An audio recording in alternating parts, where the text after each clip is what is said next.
Haber escrito sobre todo, hasta donde yo lo sigo, porque hay una parte de su obra que desconozco, es periodismo. Todo. Todo, o sea, voy bien. Y siempre en el mismo tono. A veces yo decía, a ver si se mueve hacia la crónica y narra en primera persona. No, Javier hace reportajes. Y su tema es trabajo periodístico con calidad literaria, o sea, reportajes muy bien escritos sobre, temas de actualidad inmediata, no muy inmediata, ¿no? Hay una distancia en el tiempo y básicamente temas de violencia criminal. O sea, es como el reportero de la nota roja del pasado reciente, pero no mucho, y se va hasta el fondo de la historia. Y lo que pasa es que hay dos cosas que hacen de su obra una obra importante. Primero, que están muy bien escritas, es un gran narrador. Y segundo, que son extrañísimas, extrañísimas. De repente llega un día por mi casa y me dice, te traigo un libro de reportaje de unos vaqueros judíos en la Patagonia. Le digo, ay, no mames, ¿qué es esto? No, sí. No, pues era eso, era una historia de indios y vaqueros, pero sin indios, con más vaqueros que indios, pero vaqueros de vaca y judíos y en la Patagonia. Y ahora, para celebrar esta Feria del Libro, le dijimos, compadre, hágase una antología de crónicas inusitadas, sorprendentes. Y nos manda un libro que causó pánico entre el equipo de la brigada, excepto yo, que como lo había leído sabía muy bien que era muy bueno y no me preocupaba. Pero dijeron, ¿qué es esto? Se titula Las ratas invaden la escena del cuádruple crimen y otras crónicas. Las ratas invaden la escena del cuádruple crimen y otras crónicas. Y empieza con una horrible nota periodística mal escrita, que no está escrita por él, sino por otro periódico, en la que dicen, no, hay las pinches ratas que andan por ahí, y las 4 mujeres muertas y la sangre tirada. Entonces, ¿a dónde vas, Satanás? ¿Qué me estás metiendo? Y de ahí empieza a trazar una investigación, porque en el fondo es eso, lo que haces es reinvestigar la historia. Bueno, sí, gracias. Sí, Paco, a mí lo que me gusta mucho es encontrar un tema que puede haberse ya tratado o no. Ese tema suele ser un crimen.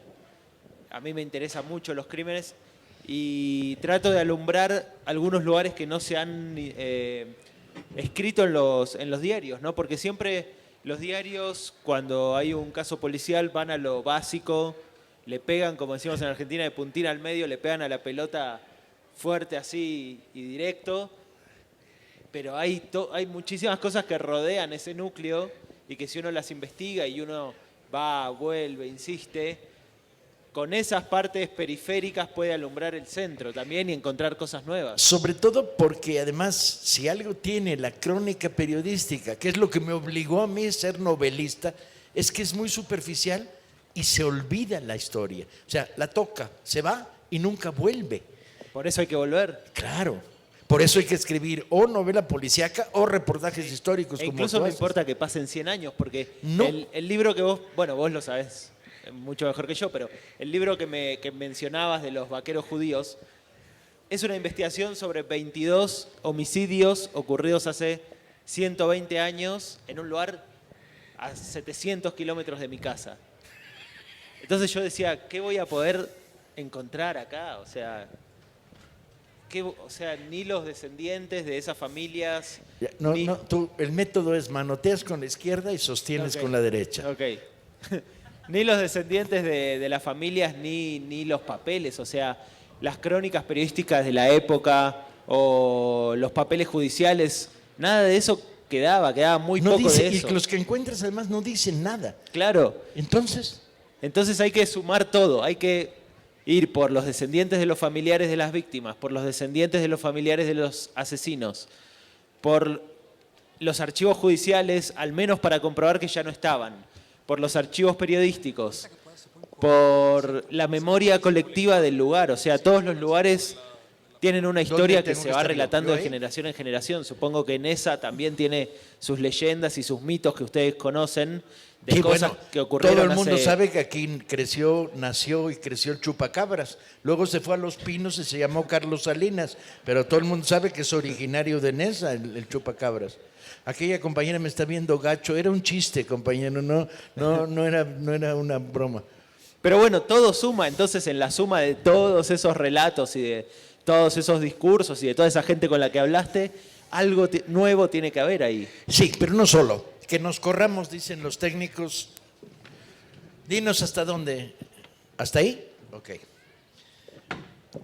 Pero no solo es revelar, volver a contar, reescribir, sino darle una dimensión sociológica, que es lo que a ti te preocupa, ¿no? También, sí, Los porqués. porque lo que pasa es que si no buscas eso, tenés un crimen y es puro morbo, es un relato morboso que no te lleva a ningún lado. En cambio, si al crimen lo haces hablar de algo más, si lo haces hablar de la sociedad, de la época, de la cultura, entonces ese crimen te va a enseñar algo. Porque, por ejemplo, por ese libro a ti te preocupa explorar el racismo, compadre, que Sí. sigue vivo en la sociedad argentina. No, por supuesto, y algo más, y la llegada de los inmigrantes. Claro. Argentina es un país que tiene mucha población descendiente de inmigrantes, ¿no?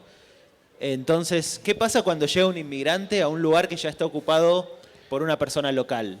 Inevitablemente al principio hay un choque, sea violento o no, pero hay una cosa entre el antiguo y el nuevo, ¿no? Entonces eso también es interesante. Sin embargo, no fue ese libro el que te catapultó a la lectura masiva y No. que, por cierto, sus libros se van a publicar en México en los próximos meses o días, ¿no? Díaz. En días sale Los crímenes de Moisésville. eso, Los crímenes de... Ahí está. Ahí está ya. Ese. ¿Dónde lo sacaste? ¿Lo compraste ahorita? Entonces acaba de salir, pero hace horas, está fresquito. Y su otro libro, el anterior, aquí en México van a salir en desorden, que se llama Sangre joven. Sangre Joven. Yo fui jurado de ese premio, debía haberme acordado. Los títulos se me olvidan a la misma velocidad que leo los libros. Sangre Joven es otro rollo. Sangre Joven está mucho más cerca Sí. en el tiempo. Sí, Y quema mucho más. sí. Mucho. Es de actualidad. Sí, estás muy pegado al... Cuéntalo. Bueno, Sangre joven también es un libro periodístico, son 6 homicidios de jóvenes cometidos por otros jóvenes. En Argentina, entre 2002 y 2008. Entonces, un poco lo que yo ahí quería hacer era describir o retratar a mi generación, a la generación de los que nacimos en la década del 80, y quería hacerlo a través de momentos muy límite como son los asesinatos, ¿no?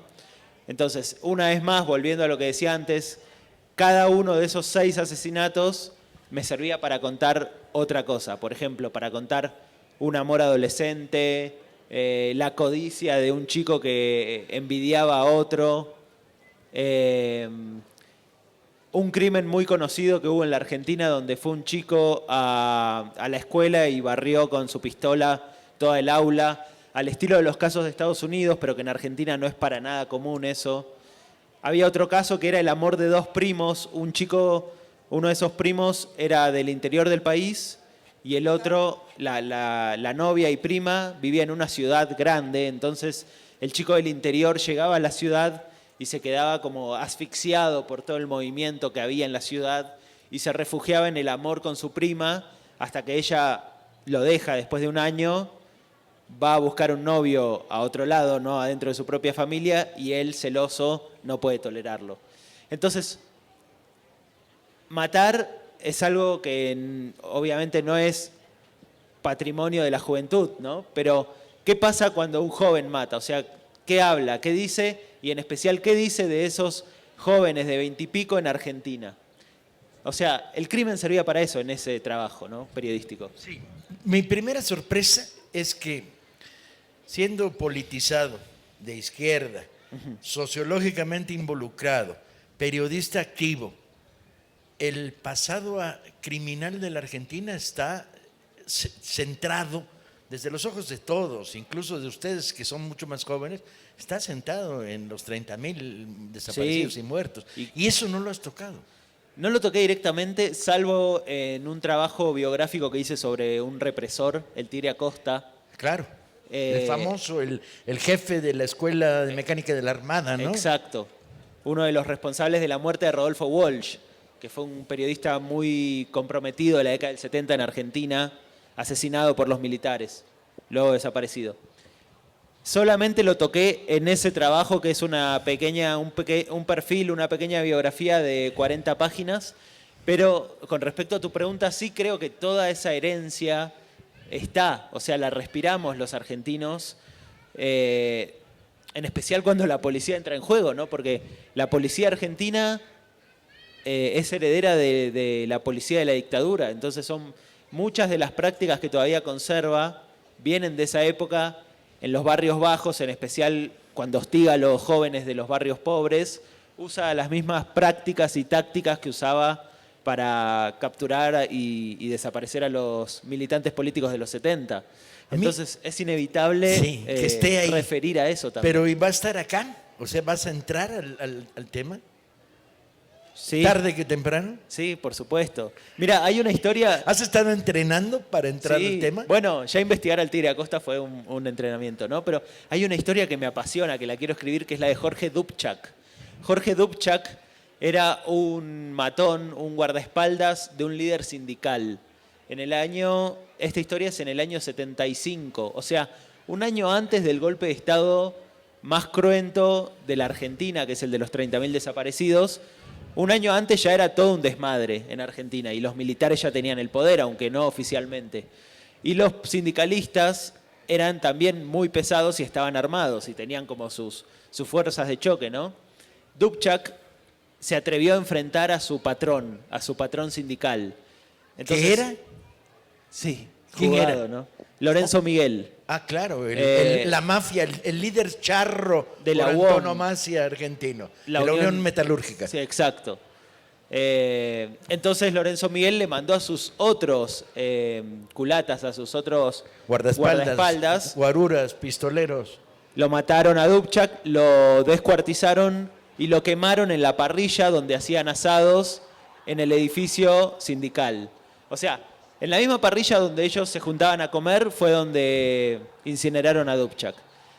Hasta ahí el caso Dubček, pero lo que vino es que después trajo una venganza de facciones entre los de Dubček y los otros, que involucró un asesinato masivo en una parrilla, en una ruta, o sea, entran a un restaurante y barren con todo. El asesinato del médico forense que cortó quirúrgicamente los restos de Dubček y más asesinatos que luego llevan a que el caso quede en una conveniente bruma y aparece en juego un hombre muy raro que se llamaba Guillermo Patricio Kelly, que no se sabía si lo financiaban la CIA, los servicios secretos de Israel, un grupo de los militares que no estaban en el poder. Alguien lo financiaba y Kelly retoma el caso Dubček para atacar a Macera, que había sido presidente militar y que ya no estaba en la presidencia militar, pero que todavía estaba ahí en el grupo de poder, y para endilgarle a Macera algún tipo de responsabilidad sobre el caso Dubček.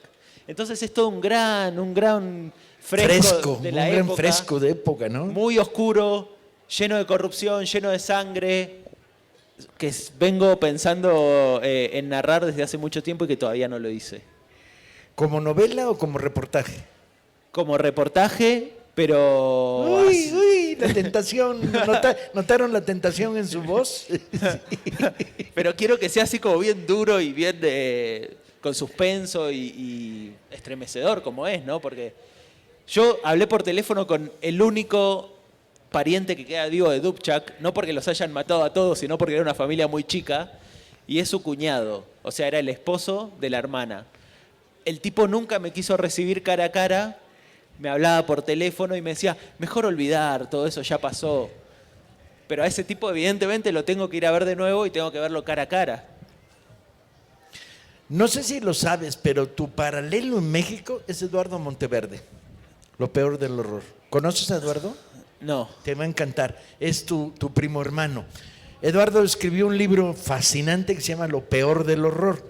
Lo peor del horror es una frase que yo le regalé a Monteverde, que tiene su origen en Andreyev. Andreyev, el novelista ruso, dice, lo peor del horror es que no hay horror. O sea, Ajá. lo peor del horror es que se te vuelve costumbre, Ajá. ¿no? Se vuelve banal. Ahora fueron 6, no, en aquella esquina, apareció uno colgado, bla, bla, bla. Y Monteverde escribe una serie de crónicas, porque es un loco. Monteverde. Pues les decía, Monteverde escribió este libro, Lo peor del horror, que es una serie de crónicas escritas antes del narco. O sea, no registró el momento cumbre de la entrada del horror. Y utilizó además una técnica muy literaria y este libro es un poco la muestra. Pero tienes que conocer a Monteverde, es fundamental. ¿Cuándo te vas de México? El jueves. Bueno, antes del jueves hacemos una cita con Monteverde. Me encantaría. Para que se conozca. Pero la otra es Walsh. Detrás de mi mesa está la foto de Rodolfo Walsh, el gran periodista argentino asesinado por la dictadura, que es tu maestro. Walsh escribió 3 libros, reportajes sobre temas criminales con una enorme carga política. Sí. Operación Masacre, que es Ajá. el gran... Bueno, dicen que es el primer libro de reportaje que fue un reportaje que se lee como una novela, pero que es verdad, y que además es una denuncia. El caso Porque Satanovsky. el caso Satanovsky y ¿Quién mató a ¿Quién mató a Rosendo? Rosendo? Que son 3 libros que hablan de 3 asesinatos políticos muy graves en la Argentina de la década del 60 y del 70. Y Walsh lo que tiene es que si vos lo lees sin que te interese la política, lo vas a leer como una novela, porque escribe muy bien. Y si te interesa la política, lo vas a leer como una denuncia. Y te vas a indignar y vas a querer hacer algo y vas a querer mejorar el país en el que vivís o el mundo en el que vivís. Entonces, Rodolfo Walsh es, como decís vos, es el jefe, y a mí me llenó de orgullo ir a la Semana Negra de Gijón y participar en un premio que se llama Rodolfo Walsh. Vamos a hablar un poquito del libro que amerita esta reunión, la antología. Cuéntanos los reportajes. Las ratas invaden la escena del cuádruple crimen y otras crónicas. Tiene varias crónicas ocurridas en la Argentina de los últimos años. Casi todas son policiales y las que no hablan estrictamente de crímenes más o menos graves, más o menos violentos, hablan de personas que trabajan en la industria, iba a decir, la industria del crimen no porque sean sicarios, sino porque hay un médico forense, un fiscal, un escritor de novelas policiales, un periodista, un policía. Y también hay algunas crónicas de este libro que decíamos antes, que es Sangre Joven, el de los jóvenes. Y también hay un reportaje que publiqué en la revista Rolling Stone, donde yo trabajo ahí en Argentina, sobre un ladrón muy joven de 16 años que fue a robar una moto, le fue a robar una moto a un pibe, a un muchacho que estaba esperando a que cambie el semáforo, pero resulta que el muchacho que iba vestido para ir al gimnasio era policía y llevaba su arma en el cinturón, ¿no? En Argentina los policías cuando están fuera de servicio cargan igual el arma, no sé cómo es aquí, pero se sienten muy vulnerables. Aquí duermen con ella, compañero. Claro. Abajo de la almohada la tienen. Imagino que en todos lados. Se sienten muy vulnerables sin el arma. Entonces la llevan y eso empeora todo, porque se meten en cosas que ven, responden sin ningún tipo de ley. Y en este caso pasó eso, ¿no? Entonces el chico que le había ido a robar termina muerto con 4 tiros en la cabeza. Entonces esta nota, vuelvo, o sea, cuento el crimen, pero además esta nota sirve para contar qué pasa con las motos robadas, qué pasa con las armas en policías fuera de servicio y quiénes eran este chico y quién era este policía. El reportaje de investigación. Ajá. A diferencia de lo que se hace normalmente en los diarios, cubre esta nota, tienes 24 horas, escríbela, adiós, muy buenas. A ti cada uno de tus trabajos implica semanas de trabajo. Esta nota del policía de la moto y del chico, del joven ladrón, me llevó 8 meses de trabajo. Que no es que uno esté todos los días de 8 meses trabajando, pero uno hace algo, hace una cosa muy puntual, una pequeña entrevista una semana y a la semana siguiente habla con otra persona y a la semana siguiente va a pasear por el barrio donde ocurrió y a la semana siguiente va con la madre del chico y a la semana siguiente uno le escribe una carta al policía que lo mató al chico porque uno ya lo llamó por teléfono al policía y el policía dijo no voy a hablar. Entonces uno le manda una carta y le dice, mirá, yo no te voy a juzgar, yo solamente quiero escuchar tu historia. Parte de todo esto tan triste que pasó, una parte importante, la protagonizaste vos y creo que si vos no la contás, la van a contar otros. Entonces uno manda la carta y el policía lo llama y el policía, que uno vaya a saber cómo funciona la cabeza, dice, sí, te lo voy a contar todo y como uno sabe que la gente cambia de idea, dice, bueno, veámonos hoy mismo, pero hoy estoy de cierre en la revista. O sea, hoy tengo que escribir en la revista estas notas que decía Paco, que es la nota del día, la nota que a mí no me importa, y tengo que hacerlo porque es mi trabajo. Entonces le digo al policía, veámonos a la noche a cenar, si puede ser, y cueste lo que cueste voy a estar ahí. Entonces uno va, el policía está haciendo horas extras, metido en una pequeña camioneta en la puerta de un supermercado chino, custodiando, y uno lo entrevista ahí al policía y se queda entre las 11 de la noche y las 5 de la mañana hablando con el policía porque sabe que es la única chance que tiene. Entonces uno vuelve y por ahí pasa una semana más hasta que puede escuchar la grabación y así pasan 8 meses, pero parte de la inteligencia que uno tendría que tener es que esos 8 meses sirvan para algo. Entonces todo eso uno lo tiene que reflejar en el texto. Por eso el texto también debería leerse como una historia humana, una historia común, donde como a todos los humanos nos va pasando el tiempo y nos van pasando cosas. Entonces, eso es el reportaje, esa es la crónica, eso es el periodismo narrativo, ¿no? Es, ante todo, calma. Y saber que si te dicen que no, que alguien no te quiere dar la nota, déjalo asentarse, déjalo pensar, déjalo tranquilo. Volvé 2 semanas después y quizás te va a decir que sí. Pero a todos además tenés que decirle, mirá, yo lo que voy a hacer es ser fiel a tus palabras. Después voy a escribir el texto que a mí me parezca, pero te juro que voy a ser fiel a tus palabras. Entonces uno también se sale de esta lógica perversa que tienen los medios, que responden a intereses, que tienen censuras, en las que si uno es empleado tiene que bailar con eso, pero cuando uno a veces puede tener más tiempo y hacer un trabajo diferente, puede hacerlo con cierto don de gente también. La irrupción de la guerra del narco en México construyó, por rebote y reflejo, uno de los mejores periodismos que hemos tenido en estos últimos años. Han sido gentes como Pepe Rebeles, San Juana Martínez, y la lista es interminable, han pasado por aquí muchos de ellos, los que han dado a la nota roja otra dimensión. O sea, no se han limitado a decir, no, el pinche Chapo se fugó, sino se han preguntado, ¿quién es el Chapo? ¿Por qué estaba ahí? ¿Cómo pactó con los federales en una determinada época de su vida? ¿Cómo anda metido en los negociados?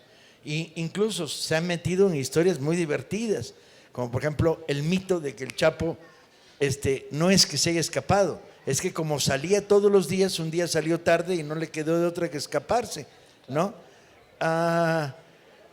En el México del absurdo, del ridículo, hay una componente que a ustedes, los argentinos, le falta, que es el surrealismo. Aquí Exacto. Es surrealista. Colega, no hagas intentos por ser realista en México, porque aquí domina el surrealismo, ¿sí? Y el absurdo, y el delirio, y la locura. Y entonces llega Pepe Rebeles, al que tienes que conocer, Ajá. Gente de primerísima, y hace un reportaje sobre el pozolero. Ustedes recuerdan la historia. El pozolero es un tipo que se dedica a convertir en grasa cadáveres, ¿no? Bien, los asesinos le llevan los cadáveres, él los convierte en grasa y está condenado a 108 años de cárcel. Bien, Rebeles hace una nota en que dice, pero ¿saben ustedes los asesinos que le llevaban los muertos dónde están? Y uno dice, ¿dónde? Se van a salir libres la semana que viene. Ajá. Y espérame, al que los hacía grasa tiene 108 años de condena. ¿Y los asesinos salen libres en 1 año, 1 año y medio? Sí, porque el Ministerio Público solo los juzgó por uso indebido de armas. O sea, tenían armas prohibidas. Entonces, pero espérame, 2 cuates que le llevaron 100 cadáveres, los sueltas, ¿qué van a hacer? ¿Van a poner una tlapalería? ¿Van a trabajar en el Oxxo? No, van a seguir matando, es lo único que saben hacer. ¿Cómo los van a soltar? Ah, pues los soltaron. Rebeles ha sido capaz de contar estas historias que nadie cuenta, siguiéndolas. Pero la componente del absurdo es brutal. Tú no te topas tan a menudo con esto, ¿no? No, no tanto me parece, pero donde hay abogados y dinero creo que hay ese tipo de decisiones, ¿no? En la justicia. La justicia latinoamericana también está hermanada, ¿no? En estas cosas. En Argentina tenemos narcotráfico, pero por ahora la sombra no es tan oscura, aunque por supuesto que mancha todas las historias en las que uno quiera meterse, siempre hay como una cosita, una pizquita, ¿no? Pero no hemos llegado a ese nivel de surrealismo. Pero sí, por ejemplo, si uno quisiera investigar a la policía de la provincia de Buenos Aires, se va a encontrar con algunas cosas que huelen muy mal.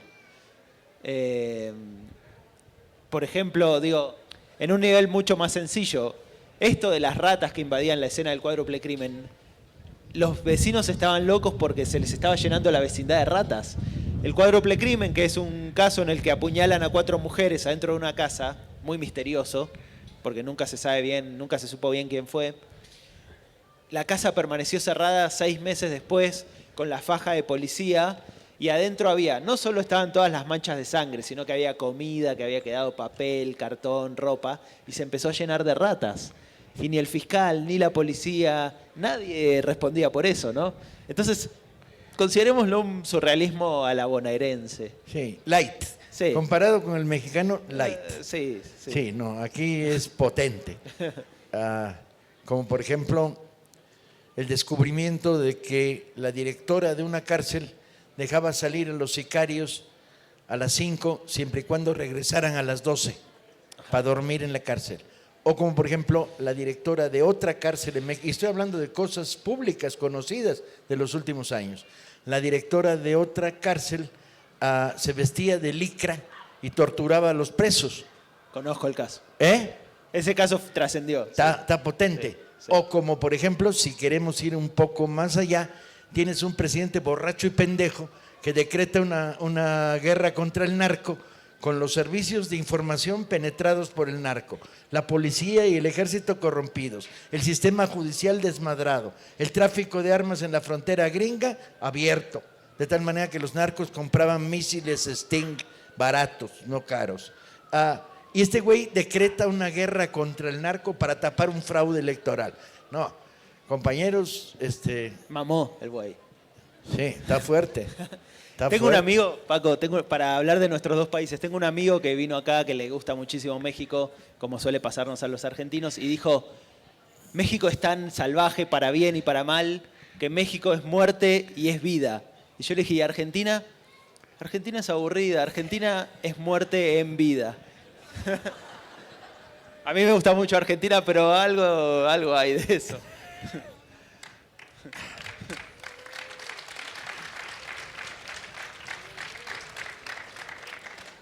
Bien, vamos a regalar el libro y nos va a tomar un buen tiempo la firmada. Lorena, ¿te quedan muchos?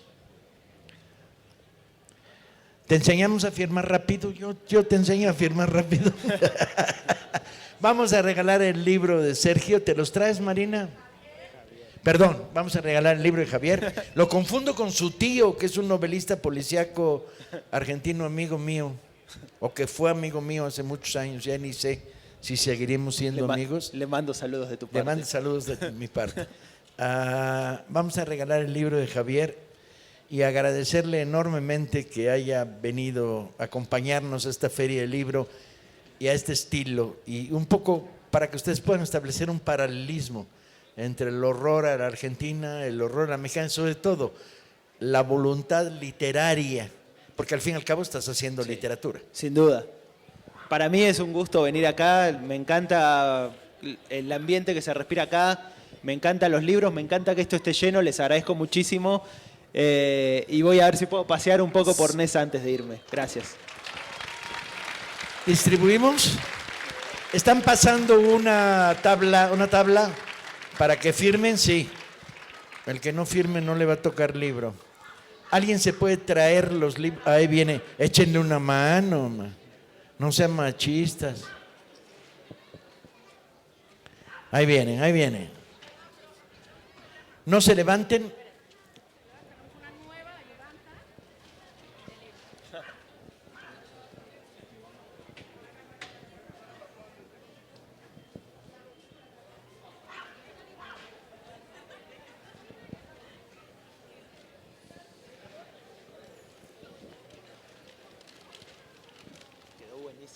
Está muy bueno.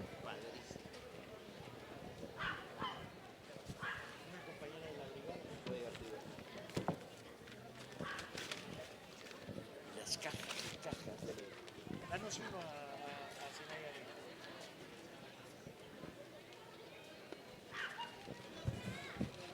A la foto. Uno por familia, por favor. Nada de que yo tengo un primo pendejo que no lee y le voy a llevar el libro. Se chingue el primo pendejo. Uno por familia para que alcance para todos. Levanten la mano los que no tienen un primo o una prima pendeja. Puta, nada más 3. Y los que tienen 2 que levanten la mano. Vean como la estadística es ciencia. ¿Todavía tenemos ejemplares o se nos están acabando? Bien, Marina, la foto. Penagos, toma la foto. A ver, ¿dónde nos ponemos nosotros?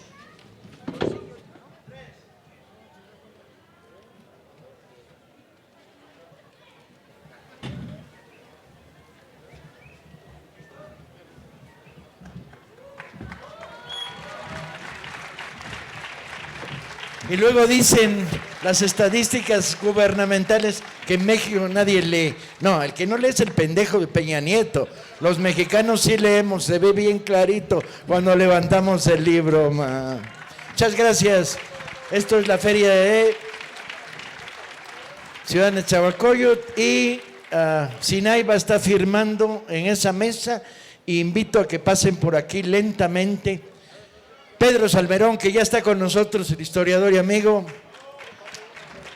Felipe.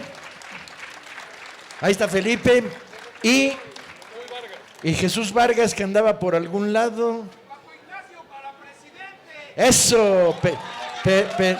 Pero de la Feria del Libro.